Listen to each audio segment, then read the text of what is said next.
أهلا بكم يا أساطير. معكم أخوكم فلاش اف بفيديو جديد وسكريبت جديد.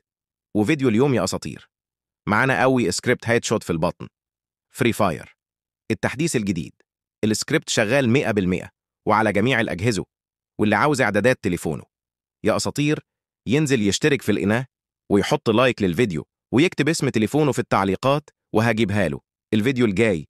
ويلا بينا يا أساطير نخش على طريقة التركيب. وقبل ما نخش عليا طريقة التركيب يا أسطورة، أحب أقول لك إن السكريبت شغال عليا نسخة فري فاير جلوبال، فلو عندك نسخة فري فاير جلوبال هتكمل معايا الشرح، ولو مش عندك هسيب لك لينك النسخة في التعليقات. ويلا بينا يا أساطير نخش عليا طريقة التركيب. هتاخد الملف استخراج هنا وتستناه عليا ما يستخرج الملفات، وبعد ما يستخرج الملفات يا أسطورة تدخل عليا الملف اللي هيطلع لك، وبعدين تاخد الملف دي نسخه، وبعدين تروح عليا ذاكرة الجهاز اندرويد داتا وتروح لملف اللاعبة وتروح للفايلز IL2CPP والصق هنا، واعمل تطبيق عليا جميع الملفات واستبدال، وبس كده يكون الملف تركب معاك.